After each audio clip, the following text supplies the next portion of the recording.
이 추사의 위대함은 새로운 세계를 익혔다는 것뿐만 아니라 그렇게 얻은 방법론과 학문을 우리 학문에다가 적용을 해가지고 우리 문화를 만들어낸 데 있는 거예요.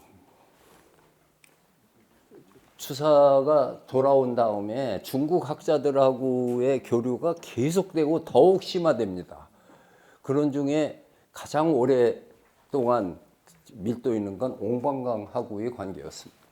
옹방강이 추사에게 시감, 가경 임신년 상춘에 기릴래 추사 진사에게 써서 준다.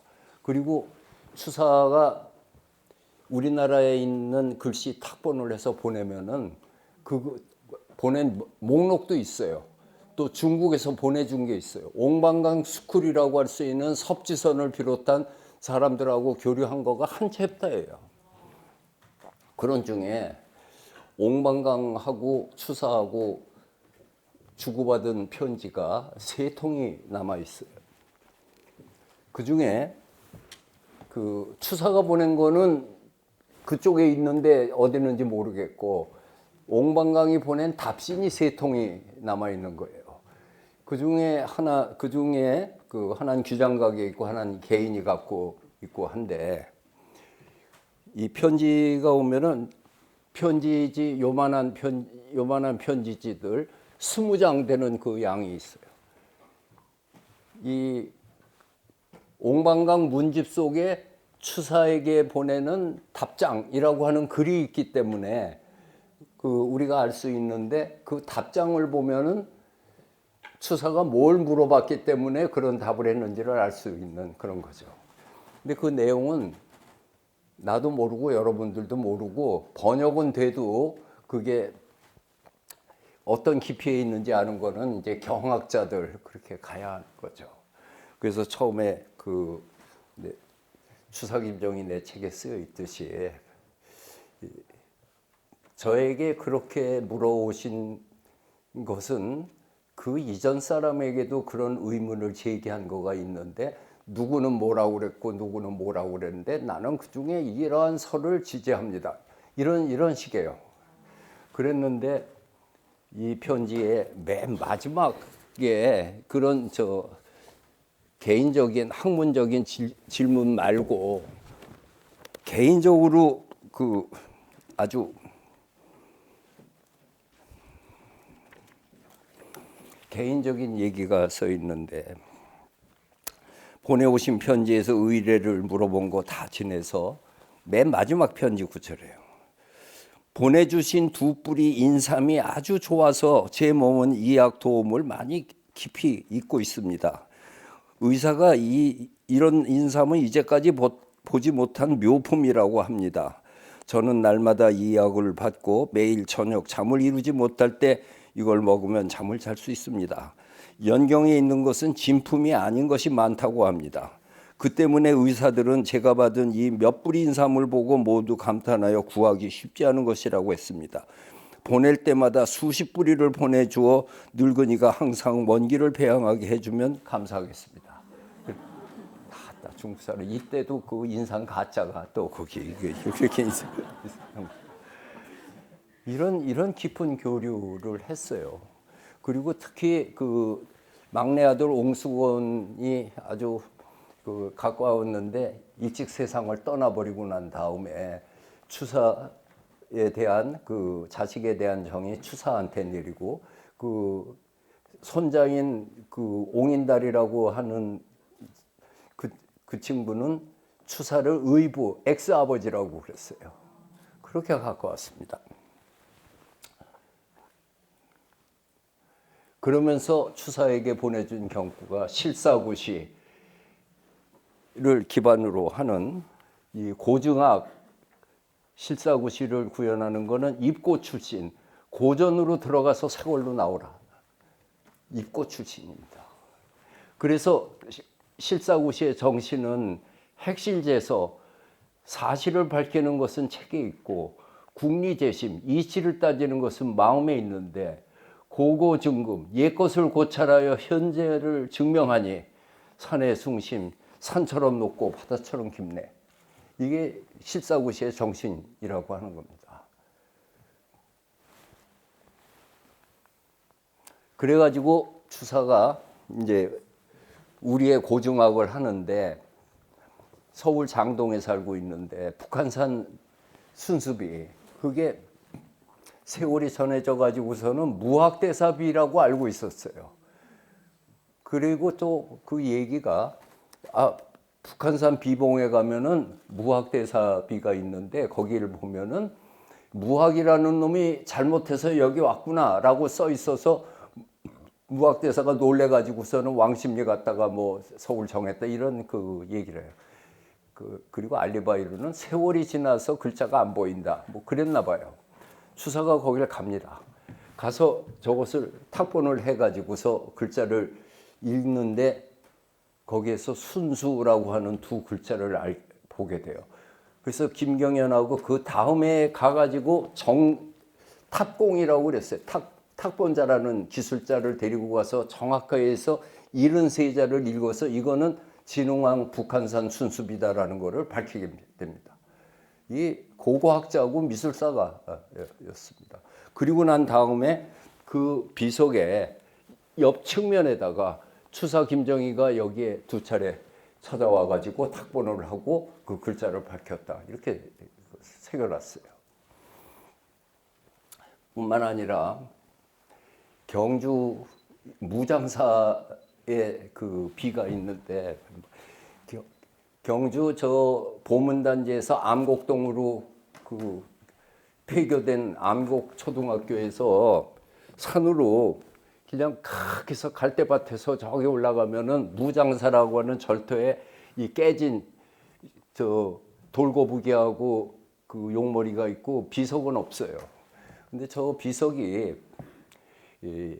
앞에 경주시장을 했던 이계 홍양호가 그분이 금속문을 굉장히 그 취미가 있어가지고 그 사람을 시켜보니까 어느 집 콩 가는 맷돌을 보니까 비문이어서 그거를 갖고 와서 이 무장사 비라고 하는 것이 이제 알려졌어요.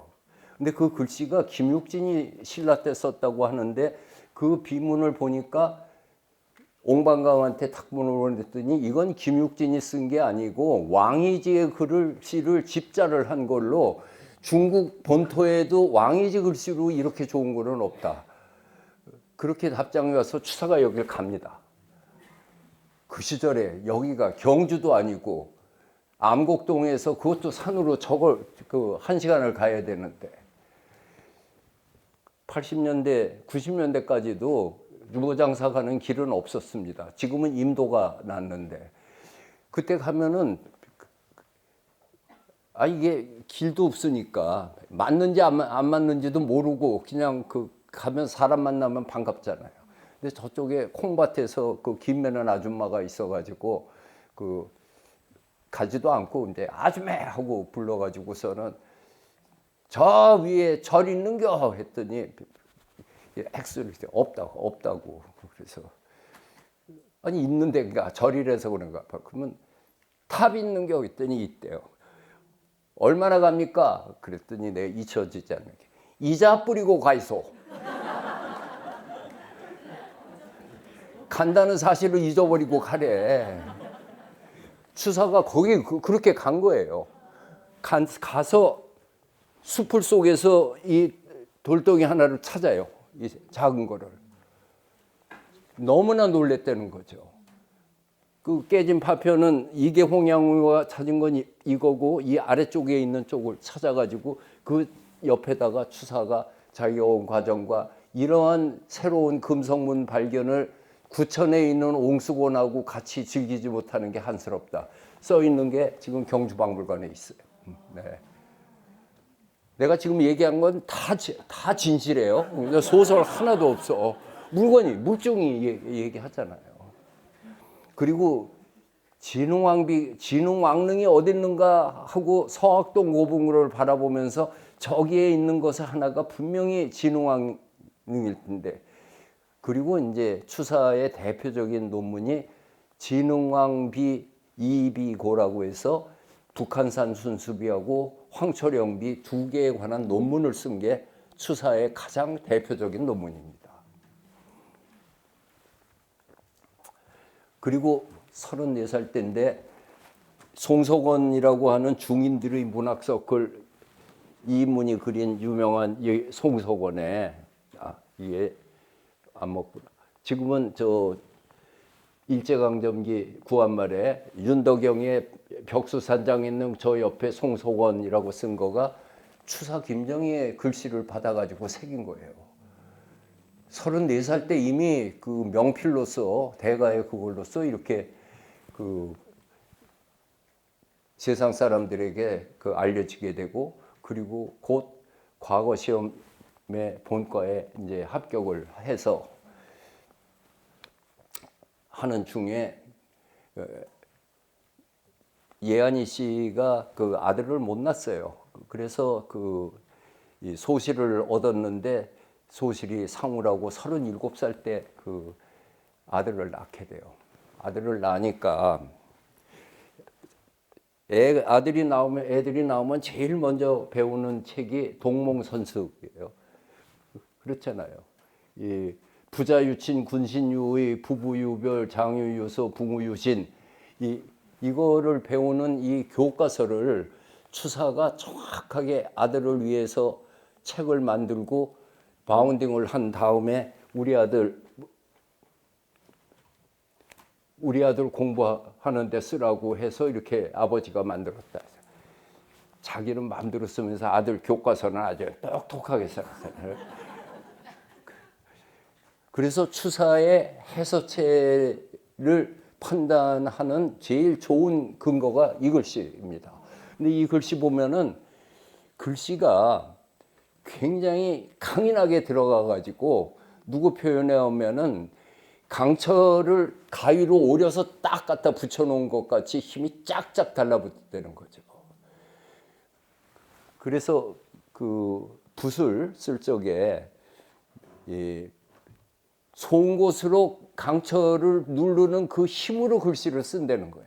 쫙 달라붙어가는 거예요. 그리고 추사는 굉장히 까다로운 사람이 돼가지고 이 먹, 붓, 종이는 말할 거 없고 벼루까지도 최상품을 요구했어요. 아니 먹이나 뭐 이런 건 되는데 벼루를 가지고 이번에 받은 벼루는 먹을 뱉어내지 않고 잘 스며서 때마침 이것을 쓸 수 있다고 그랬어요. 추사가 제일 좋아했던 붓이 서수필인데 서수필은 그 우리 붓 만드는 거가 쪽제비 털로 토끼 털로 소 궁뎅이 털로 뭐 황모분 뭐 이렇게 하는데 최고가 쥐 수염만 모아가지고 만든 붓이 있어요. 이거는 왜 좋으냐 하면은 빳빳하면서 부드러운 거예요. 그게 털이 이 쥐는 수염이 놀래면은 바짝 섰다가 오므라지고 바짝 섰다 오므라지잖아요. 본능적으로 일생 동안 수염이 왔다 갔다 하니까 이게 부드러우면서 강한 거예요. 이 수염 서수필은 지금도 중국에서 한 500만 원은 줘야 살 텐데 그 중에서 제일 비싼 서수필은 배 가판 밑에서 사는 쥐 수염만 모아서 만든 거예요. 그 쥐는 쪼거덕 소리만 나면 이게 쪼거덕 할 때마다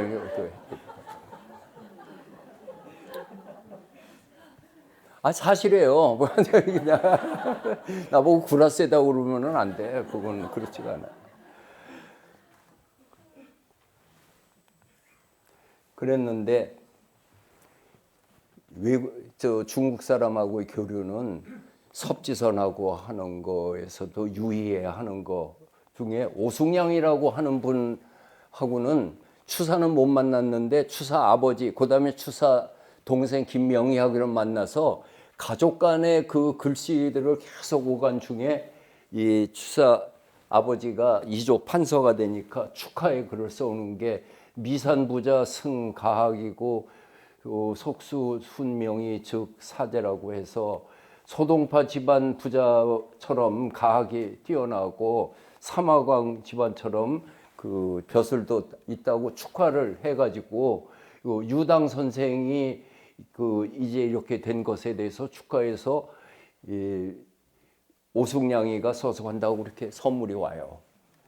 그런가 하면은 이분이 그 매화에 광이 돼서 매감을 만들어 놓고 그리고 기후 16도라고 하는 그 그림을 그려가지고서 보내줬는데 거기에 맞춰서 추사가 글씨를 시를 써서 보낸 것이 다 기록으로도 그렇게 남아요.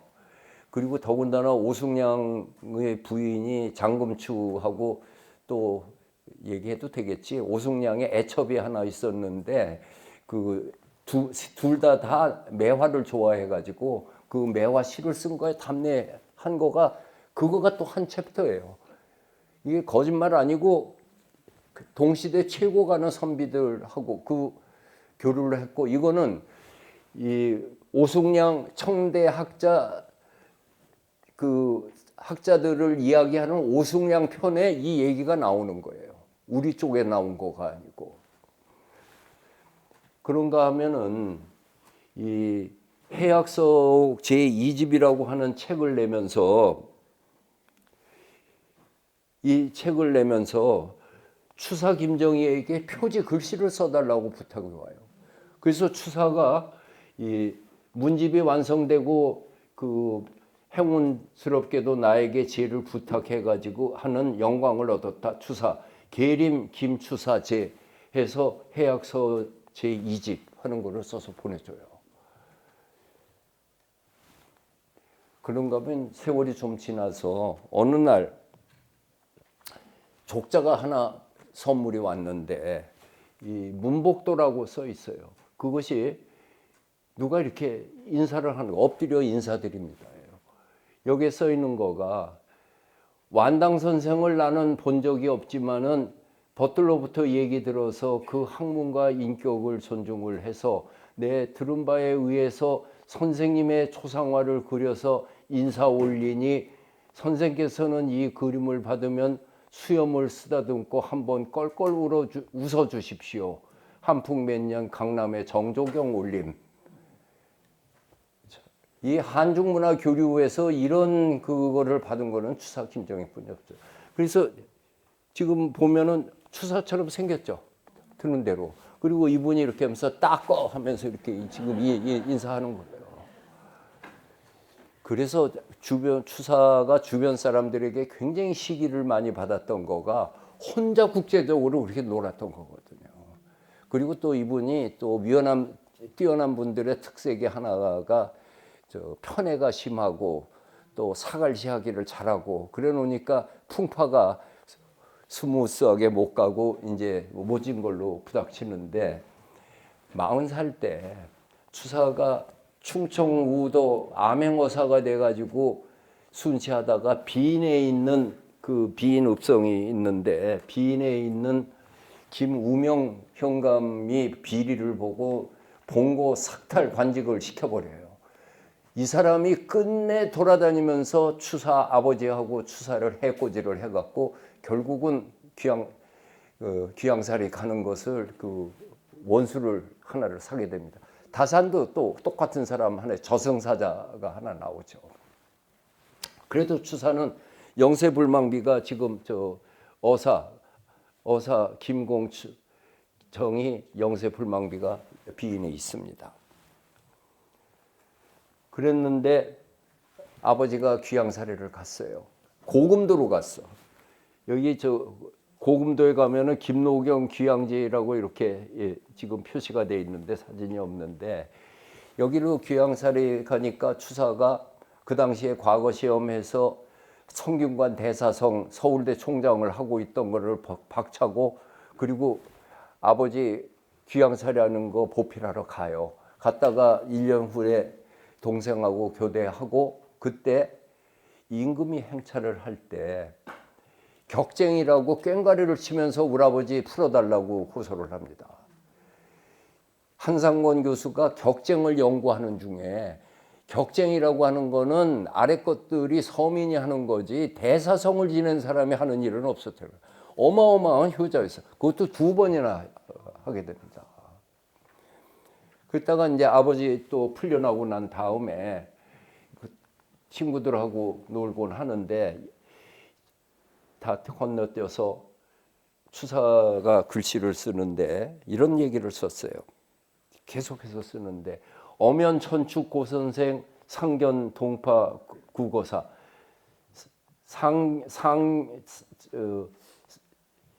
동파 선생의 옛 모습을 상상하는 것 같은데 천축고 선생이라고 하는 거는 석가모니죠. 천축나라의 옛 선생입니까? 석가모니를 보는 것과 같이 엄연하네.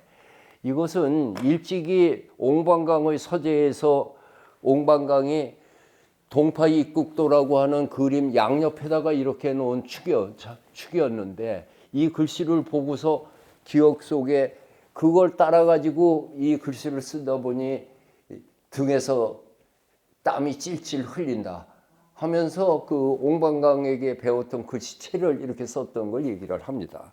추사는 계속 이랬어요. 그런 거를 본따 가지고 화암사 추사고택 뒤에 있는 화암사가 그 경주김씨 원당 사찰입니다. 그러니까 여러분들은 괜히 거기 가서 빌어봐야 아무 소용없어. 경주김씨 잘 되라고 만든 절인데 그 집에 거기 뒤에 앉아가지고 뒷벽에 이 벽에다가 천축고 선생댁이라고 하는 글씨 절집이다라고 하고 시경이라고 하는 멋진 글씨를 여기다가 새겨놓습니다. 이게 이 추사가 글씨를 쓰면서 한편으로는 이런 자취를 남겨요. 당시에 추사 이전에 유행했던 건 원교 이광사의 글씨입니다. 이 원교 이광사의 글씨를 보면은 우리 겸재정선이 진경산수라고 그러면은 원교 이광사의 글씨는 동국진체라고 얘기를 합니다. 중국 글씨가 아니라 조선 글씨의 맛이 있는 거를 그래서 향색이 짙다고 그렇게 얘기했죠. 원교 이광사는 이 함경도로 유배를 갔더니 제자가 거기 30명이 따라와 가지고 조정에서 문제가 돼서 해남 신지도로 이배를 시켜 가지고 거기에서 30년 동안 유배 생활을 하면서 글씨를 씁니다. 결국 그 우리나라 글씨의 대가들은 다 유배체인 게 원교 이광사가 그렇지 추사 김정이 그렇지 다산 정약용 그렇지 쇠기 신용복 선생이 그렇지 전부 다 그 떨어져 있으면서 그렇게 발전하는데 이 원교 글씨는 우리들이 갖고 있는 그 보면은 우리 냇물이 흐르고 산세가 있는 이런 거지 이 뭉클뭉클하고 뭐 그런 거 없잖아요. 근데 추사는 중국의 금성문이 갖고 있는 웅원한 기상 이거를 이제 받아들이는 거니까 어긋났죠. 그러다 어쨌든 추사가 54살 됐을 적에 이번에 병조 참판이 돼가지고 동지 부사가 됩니다. 그래서 30년 만에 북경을 가게 된 거예요. 30년 전에는 자제공간 자격으로 갔지만 이제는 외교사절단 부사로 해서 가는 거고 그동안에 중국에 있는 학자하고 교류했던 게 엄청나게 많아서 다 그 연락을 하고 했는데 정변이 일어나 가지고 추사가 국문을 받아서 죽을 지경에 이르렀어요. 그때 조인영이라고 하는 과거 동기인데 그때 그분은 좌의정까지 올라갔어요. 그분이 왕하고 독대를 해서 추사의 재능을 아껴서 죽이지만 말아달라고. 그래서 원악도로 위리안치시켜라. 멀고 험악한 섬, 제주에서도 대정, 뱅이 떨어진 거기에서 위리안치. 9년 안치면은 그 군은 아무데나 가도 되는데 위리안치는 탱자나무 울타리 안에서만 있어야 되는 거예요. 그래서 대정으로 유배를 가게 됩니다. 가는데 전주에 갔더니 지금 한 달 걸려요. 지금 저 제주도 가는데 전죽하는데 창암 2, 3만이라고 하는 분이 이제 글씨를 이 전라도에서 날리고 있었어요. 이분이 이렇게 글씨를 써서 추사가 오니까 만났어요. 추사가 저 앞에서 글씨를 쓰니까 이게 향색이 너무 짙고 촌스럽잖아요. 그러니까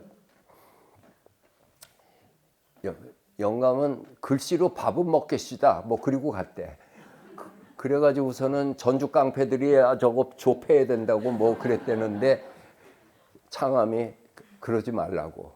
저분이 글씨는 잘 쓰는지 몰라도 조선 붓과 종이의 까실까실한 맛은 모르는 것 같더라. 놔둬라 그랬대요.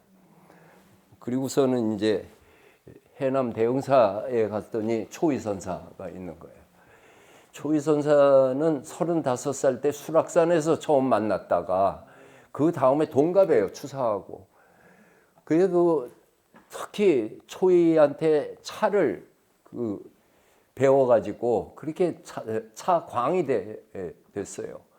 또 초의하고 이 선문답 불교의 교리에 대해 갖고 같이 토론하고 하는데 초의가 워낙에 깔끔한 분이어서 옛날에 승려는 도성 안에 못 들어오니까 저 청량리 쪽에 있으면은 글로 추사가 가서 만나고 했는데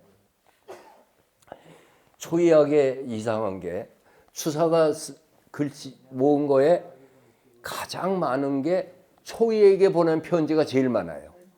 그 다음에 권돈인에게 보낸 거.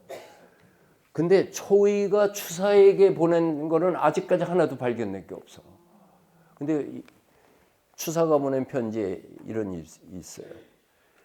편지를 보내도 답장이 없는 것이 산중에 무슨 특별한 일이 있을 것 같지는 않은데 혹시 나하고 절교하자는 뜻이 아닌가 걱정이 됩니다. 나는 스님을 보고 싶지도 않고 만나고도 싶지 않지만 차는 마셔야겠으니 차는 보내주되 작년에 보내주지 않은 것까지 포함해서 2봉을 보내주지 않으면은 염라대왕에게 일러서 몽둥이질을 시킬 겁니다. 아주 그냥 애교 어린 그 편지를 보내요. 그런데 일지암에 이 초의선사를 보면서 가는 대웅사에 갔더니 원교 이광사의 대웅보존이라는 글씨가 써 있는 거예요. 여기서부터 마음이 뒤틀려 가지고 초의선사에게 아니 지금 우리가 저런 매너리즘에 빠져서 다 망가졌는데 이거를 이러놓으면 어떡하냐. 그래서 당장 뛰라고. 그리고 자기가 무량수전이라는 이런 글씨를 써주고 가요. 그래서 이게 보면은 쉽게 얘기하면 원교 이광사 글씨는 저 칼국수 수제비 같은 그런 맛이 있으면은 이 무량수각은 중국제 난자완스 같은 그런 맛이 있잖아요. 이렇게 해놓고 이제 갑니다. 제주도로 가서 귀향살이 하는데 이 귀향살이 하는 거는 한 권이 넘어요. 9년 동안의 얘기인데 갔더니 수선화가 폈는데 추사가 그 수선화를 참 좋아했어요. 아주 아름다운 장면이 추사 아버지가 평안감사를 할 때 아버지 근무처에 인사를 갔더니 사신들이 오면서 평양감사한테 선물을 주는데 그 동지사 갔다 온 사람들 올 때면은 의주, 평양, 개성, 서울로 머무는 곳마다 줄줄이 그 선물을 사와야 돼. 우리 외국 나가면은 뭐 며느리 딸 뭐 선물 사듯이 쫙 사오는데 추사가 아버지한테 아버지 그 사신이 준 수선화 저 달라고 그래서 가져갔다고. 추사가 그 수선화를 지객꾼에게 지어가지고 남양주에 있는 다산 선생한테 보내요. 그래서 다산이 그 수선화를 받으면서 쓴 시가 수선화라는 시인데 아름답긴 연꽃보다 아름답고 향기롭기는 매화보다도 향기로운데 우리 딸에는 부추에서 꽃이 폈다고 얘기를 하네 뭐 하는 이런 시가 있어요.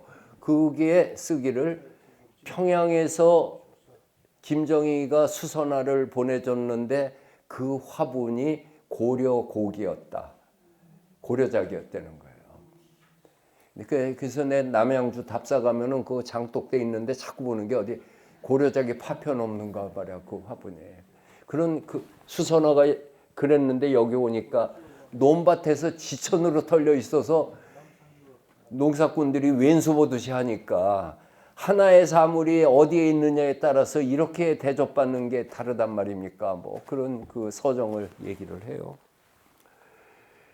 제주 추사관에 그 승여상이 설계하고 이목상이 그 조각을 해서 놓은 아주 이 세한도 닮은 집에 심플한 그 건축이 있습니다.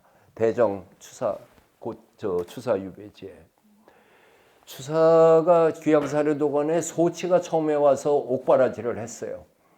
그랬다가 한 10달인가 됐을 때에 그 큰아버지가 돌아간 다음에 그 다음에도 2번에 걸쳐 가지고 와서 추사를 끝까지 제자로서 보필한 건 이 소치였고, 그래서 소치의 그림이 그 추사의 풍을 많이 따르고, 그 다음에 추사가 압록강 이동에 소치 같은 사람은 없었다. 옛날에는 한반도에라는 말을 압수 이동이라고 그랬어요. 우리가 뭐 한수 이남 이런 말 잘 쓰잖아요. 그거보다는 압수 이동, 압록강 이남이란 말은 없어요. 압록강 이동이라면 한반도를 얘기하죠. 그리고 보면은 이 훌륭한 분의 공통점이 좀 편애가 심해. 그래서 우리가 볼 때는 그 추사가 얘기하는 것처럼 소치가 그렇게 위대하지는 않는데, 아무튼 생활은 끝까지 변치 않고 나중에 묘소까지 와서 그 하는 모든 거 보면 제자로서의 예는 소치 이상은 한 사람이 없어요. 추사가 편지를 무척 보내는 중에 그 여기에 있으니까 서울로 가는 인편만 있다면 편지를 쓴 거야. 그래서 추사의 편지가 그렇게 제주도 시절 편지가 많이 나와요. 원교 이광사는 해남 신지도에 있으니까 편지는 별로 없고 서첩이 그렇게 많아. 주문 오는 대로 써준 거예요. 근데 추사의 그 글씨가 변해가는 거는 이때부터 잘 보이는데, 특히 한글 편지를 쓴 거, 장동 본가에 보낸 그 편지, 마누라 부인에게 보낸 편지 보면은 처음에는 뭐 김치 좀 보내달라 그래가지고 보냈더니 8개월 만에 와서 다 쉬어가지고 이거 빨아 먹어야 되니까 그래도 굶주린 김치 맛을 본다. 그리고 또 화려해서 그 윤씨네 집에 민어를 그 무름한 민어로 뭐를 한 포를 만든 거가 있는데 그것 좀 보내다. 하여튼 저 음식 투정하고 옷하고 이런 얘기를 계속해서 그렇게 해요. 그러다가 나중에는 이제 그 부인한테 미안한 듯이 하는 것도 있는데, 어쨌든 추사가 부인한테 보낸 한글 편지가 60통이 남아 있습니다. 지금 현재. 근데 자기 엄마는 그렇게 잘 썼는데 이게 뭐냔 말이야. 여기 한글 편지 쓰는 데는 서예 의식은 없었던 거예요. 그리고 이제 추사 저기 보면은 참 그 시적이에요. 어제는 오늘과 비슷한데 왜 작년과 올해는 이렇게 다른가요? 뭐 이런 식으로 하고, 산에는 꽃이 피고 들에는 새가 오니 천지일반에 봄이 왔는데 나는 아직도 탱자나무 울타리 안에서 빈 하늘을 바라봅니다. 다름 아니오라 뭐 이런 얘기들로 쓰는 거예요. 그 외로움을 그렇게 해서 달랬는데, 동생한테 집에 있는 책 뭐 가져오라고 130권 목록이 있어. 내가 추사 김정희를 쓰면서 제일 힘들었던 게, 그 책은 지금 살 수 있는 책이에요. 고서점 가면은. 내가 그거를 읽진 않아도 표지는 목차는 봐야 될 거 아니겠어. 따라잡을 수가 없는 거예요. 그런가 하면은 세한도 이야기는 너무나 유명하니까 그 우선 이상적이 14번인가 가요, 중국을. 갈 때마다 추사에게 글씨를 받아가지고 선물로 주면 거기서 책을 받아가지고 추사에게 전해주고 그 심부름을 다 하는 거예요, 제자로서. 그런 중에 이제 추사가 지난번에는 무슨 책을 주더니 이번에는 이랬군. 또 내가 귀양산에 처음 올 적에는 만나다가도 세월이 지나면서 사람이 떨어졌는데 우선은 그때나 지금이나 변함없이 사제간의 정을 나누니 공자님 말씀에 세한연후 송백지 후조라고 하더니 너의 모습이 그거를 보여주는구나. 아, 쓸쓸한 마음이요 완당론이 쓰다. 이렇게 쓴 게 이게 세한도죠.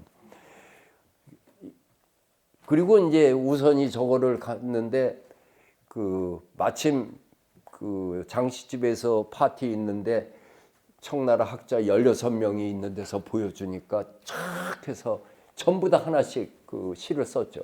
그게 지금 전시대에 있어 해설도 다 돼 있더라고요. 그래가지고 저것이 우선의 아들이 갖고 있다가 그 다음에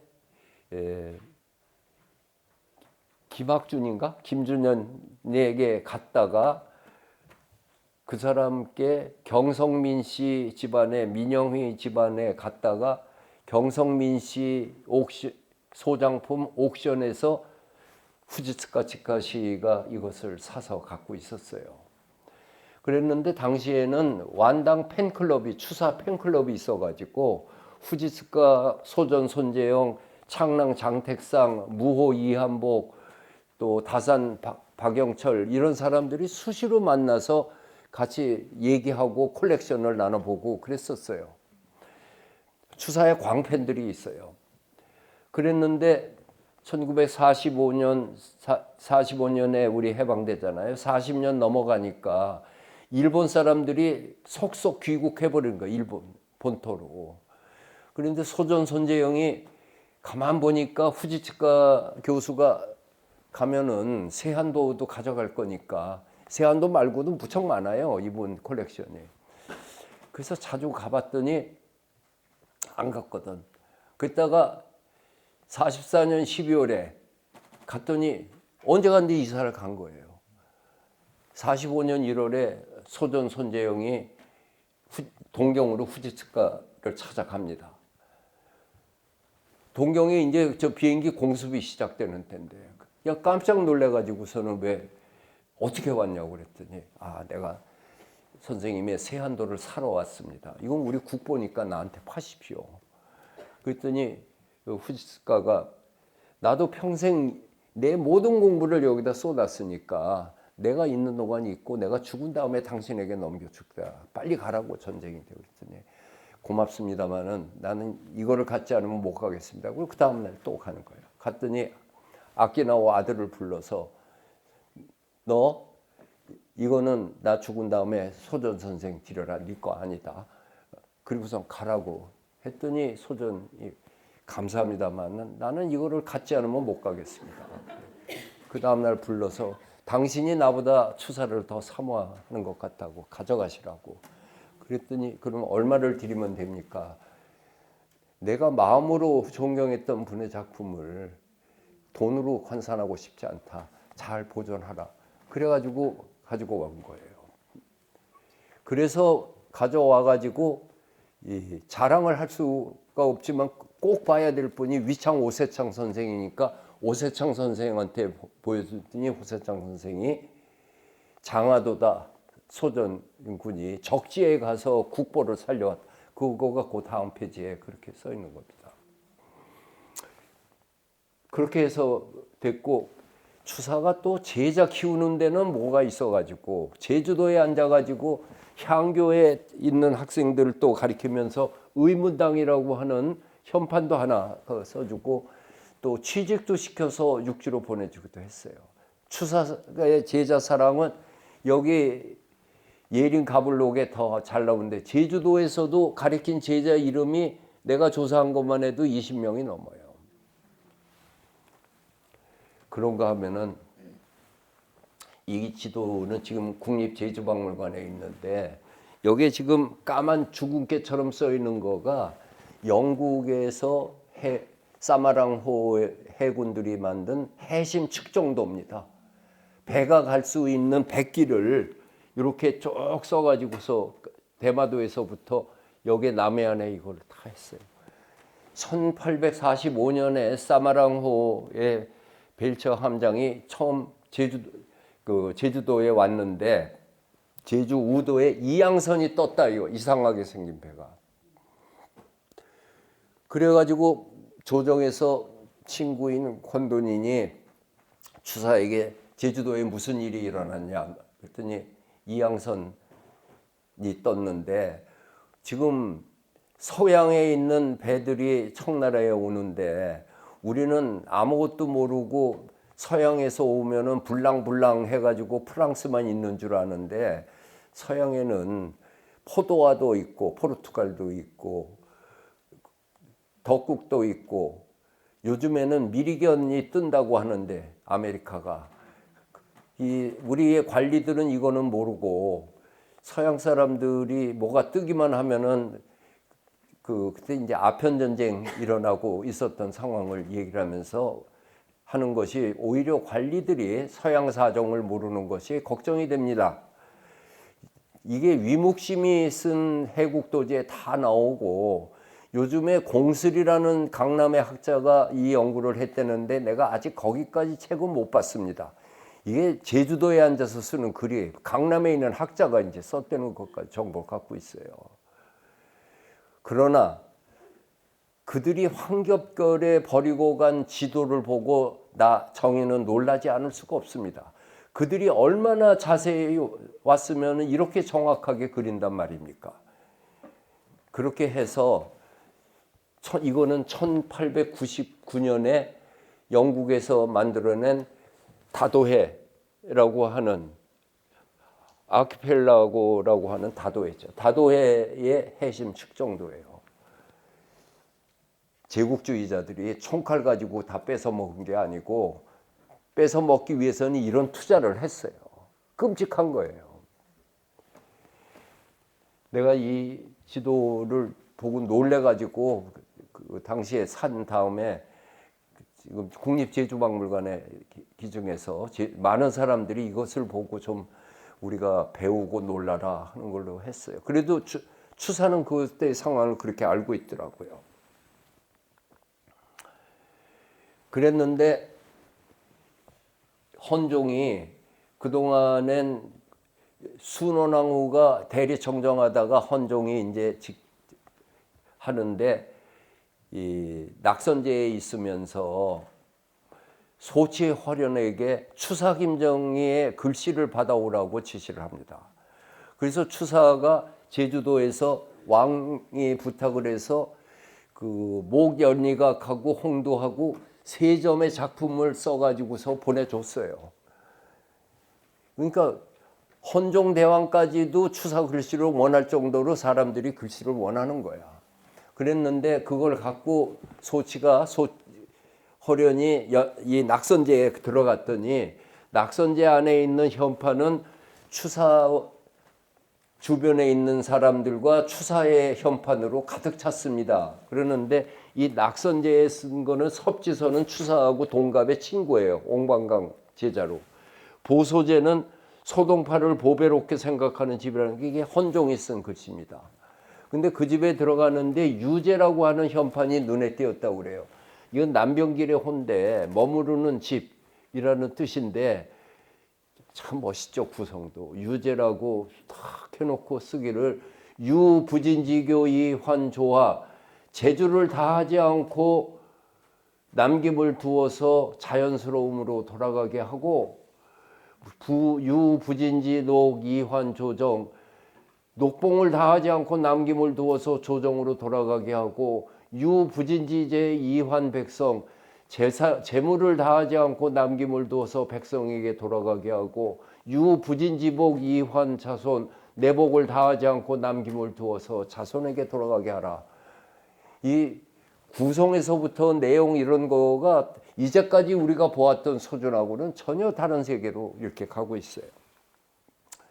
그래서 이 소치가 이 완당선생 해천 일립도를 그린 거가 소동파가 해남도에 있을 적에 동파 입국도를 번안한 건데, 본래 동파 입국도는 이와 같이 남학신 신고 이 도롱이 삭가 쓰고 한 거가 어디 갔다가 비가 와가지고 저거 빌려 쓰고 오니까 동네가 다 개들이 나와서 짖었다고 하는 그 소동파의 귀양살이를 상징하는 그림인데, 이게 소치는 아주 처연한 유백액으로 그려놓은 그런 작품으로 남기게 됩니다. 그랬다가 어쨌든 유배에서 풀려나요. 풀려나면서 추사는 그 귀양살이 8년 동안에 자기 인생과 예술 모든 거가 다 녹고 무르익고 이제 너그러워지고, 그리고 수많은 고전들을 돌파를 해가지고 나이도 이제 64세가 됐으니까 그 사랑하는 아내는 이미 사별을 했고 인생을 어느 정도 다 득도했죠. 올라가면서 이제 세상에 대해서 날카롭게 살던 거가 그때 되니까 용서를 할 줄도 알게 됐고 그랬어요. 변했어요. 해남 대용사로 가서 초위선사를 만납니다. 그래가지고 초위에게 내가 갈 때 띠라고 하는 원교 이광사의 현판이 있냐고 물어봐요. 그래서 있다고 그랬더니 그러면 내 걸 띄고 다시 달아달라고. 그래서 대용사에는 추사의 현판은 절로 가고 대웅전에는 원교 이광사의 글씨가 그대로 걸려 있습니다. 추사가 처음에 갈 적에 무량수각을 쓴 건 이렇게 란자완서 같은 글자였는데 귀양살이 하면서 고향에 있는 화암사에 무량수각을 써달라니까 이렇게 썼어요. 여기에서 기름기를 다 빼버렸어요. 원형질만 남는 것 같아. 이게 추사체의 진면목으로 가는 그 아주 이 54세와 64세 때 10년 사이의 그 변화를 한묵으로 보여주죠. 그래서 서울 이촌동, 동부 이촌동 에서 사는데 월성이군 그 좋은 집은 차압돼 가지고 없어져 버리고 용산에서 살고 있었어요. 이때부터 추사의 글씨는 완전히 달라집니다. 추사체는 여기서부터입니다. 추사체 변천에 대해서 박규수 대감이 이랬어요. 추사의 글씨는 어려서부터 늙을 때까지 여러 차례 바뀌었다. 중년 시절에는 획이 너무 두껍고 골기가 적었다는 흠이 있었다. 이거는 옹방강한테 배우고서 그랬다는 거예요. 그러다 소동파와 구양순 등 여러 대가를 열심히 연마하면서 글씨의 요체를 터득했는데 그러다 만년에 제주도 귀양살이 이후에는 드디어 남에게 구속받고 본뜨는 경향이 다시는 없게 되었고, 여기부터예요. 여러 대가의 장점을 모아서 스스로 일법을 이루게 되었으니 신이 오는 듯 기가 오는 듯 바다에 조수가 밀려온 듯 하였다. 감동적이었다는 거죠. 그래서 내가 후생 소년들에게 추사체를 함부로 흉내내지 말라고 한 것이다. 추사를 배우려면 추사의 입고 출신하는 과정을 배워야지 그 결과로 나타나는 것을 배워서는 안 된다 하는 이런 이야기를 합니다. 이거를 서예사적으로 얘기하면 청나라의 양헌은 평서결에서 중국 서예사를 이렇게 얘기했어요. 진나라 사람은 운을 숭상하고 당나라는 법을 숭상하고 송나라는 의를 숭상하고 원나라 명나라는 태를 숭상했다. 이게 서예사예요. 진나라 사람들 왕이지는 신운이 감도는 글씨를 썼고 당나라 저수량 구양수는 아주 법대로 썼어요. 송나라 소동파 미불은 여기에 쓰는 사람의 의의가 들어가 버려요. 그러니까 좀 지저분해지니까 원나라 명나라 사람은 아리따게 쓴 거예요. 그리고 청나라 때에 오니까 이것을 학으로 쓴 거예요. 비문에 대한 옛 고전에 대한 학으로 쓰게 됐는데 그때의 대표적인 서예가는 추사 김정희입니다. 추사 김정희는 조선 예술사가 아니라 동양 서예사 전체로 봤을 적에 그의 위상이 확실하게 보이는 거예요. 동시대 옥류양왕뿐만 아니라 누구도 이 이병수라든지 등석여 그 사람들 작품하고 추사하고 맞짱 떴을 때 누가 봐도 추사가 더 위라고 인정을 할 거예요. 가끔 가다 보면은 조선 땅에서 태어났기 때문에 세계사적으로 평가가 낮아진 분들이 여러 분 있습니다. 그 중에 대표적인 분이 추사하고 그런 면에서 그 K컬처 한류의 원조는 추사 김정희라고 얘기할 수 있습니다.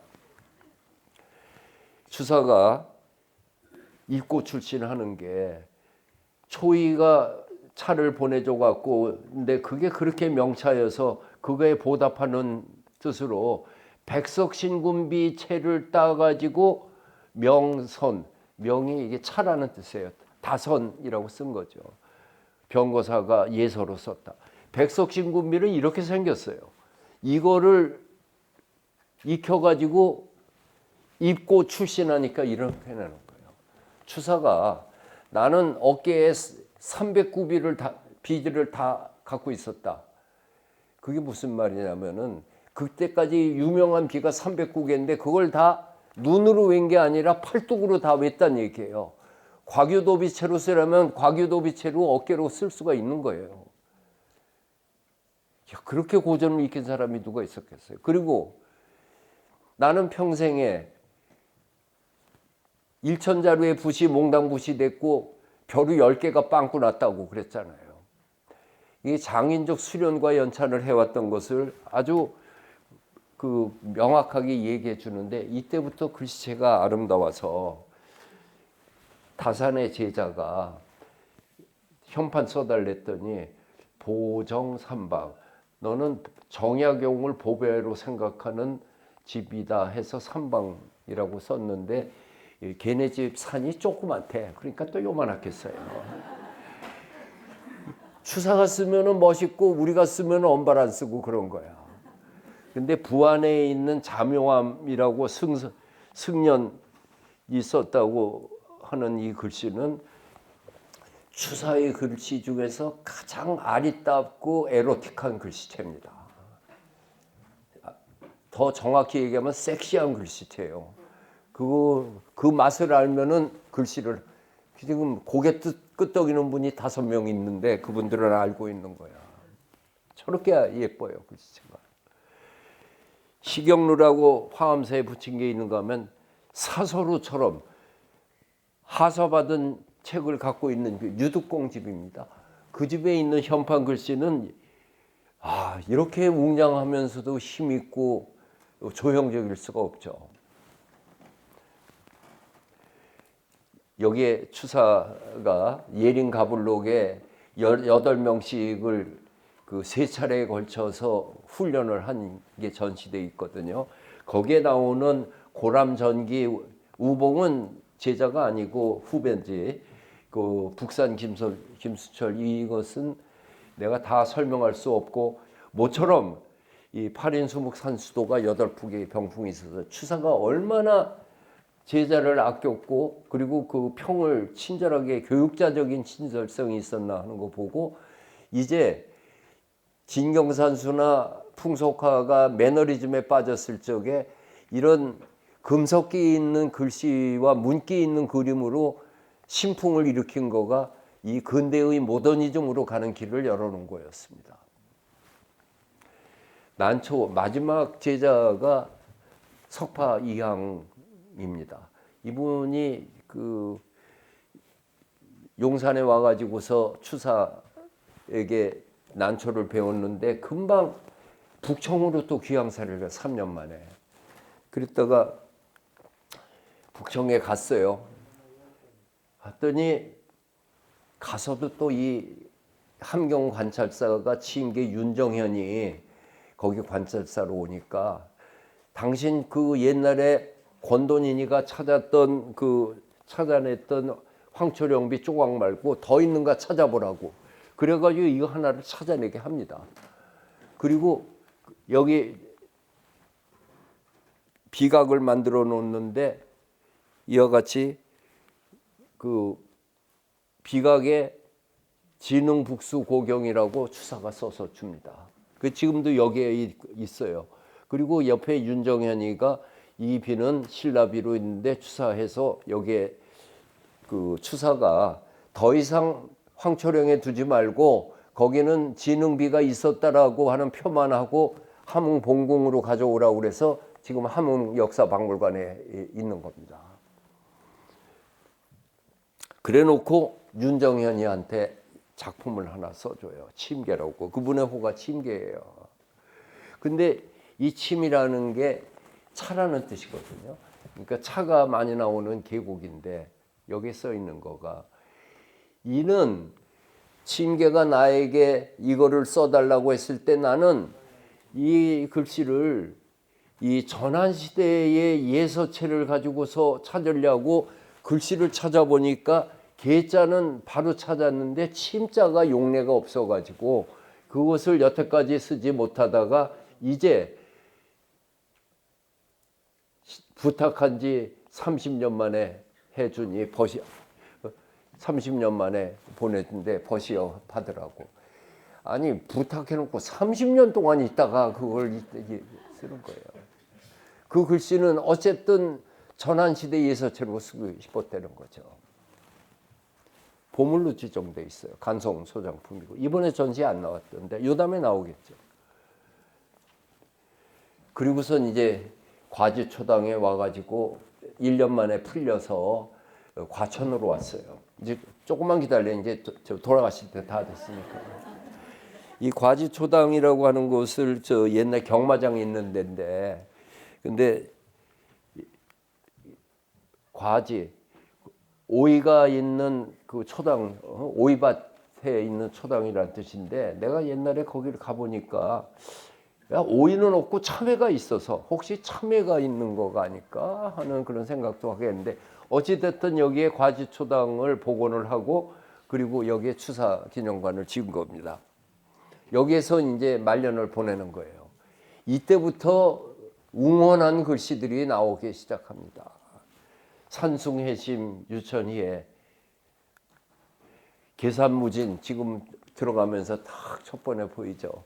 누구도 흉내낼 수 없는 마음대로 쓰는 글씨를 구사해요.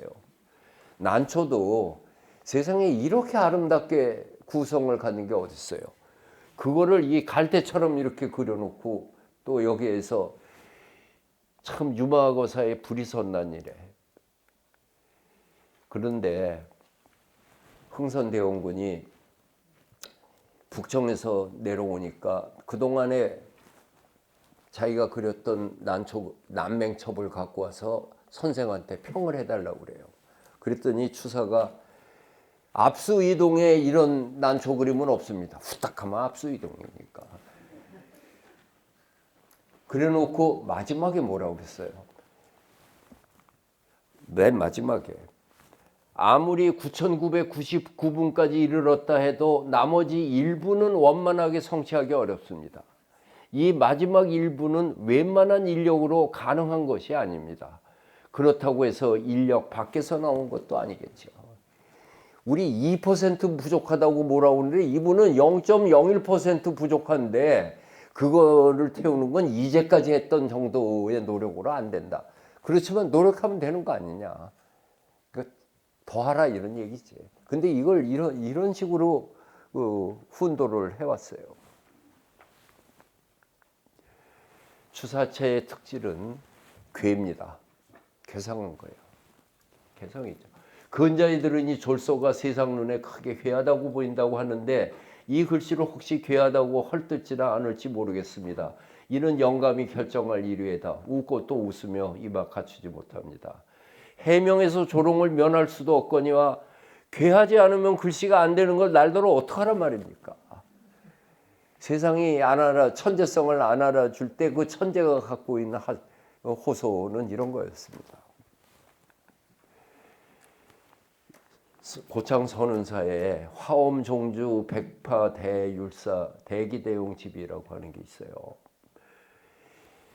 당시 추사보다도 20살 위에 백파선사가 이 선문수경이라고 하는 책을 냈을 때 이것을 초의하고 대논쟁을 하게 됩니다. 근데 그 초의하고 논쟁한 거는 추사가 대필했다고 봐요.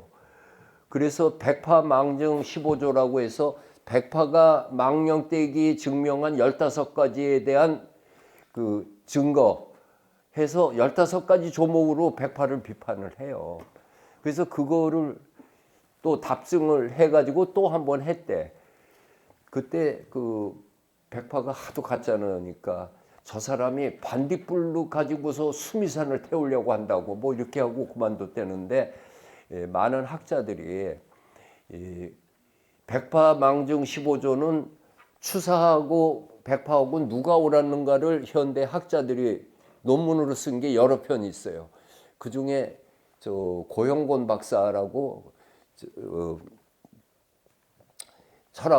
한국 철학하시는 분이 있어요. 고건 총리 아버님인데 그분이 쓴 논문이 가장 감동적인 게 맨 마지막에 백파망증 15조 논쟁은 무승부 이렇게 써 있어.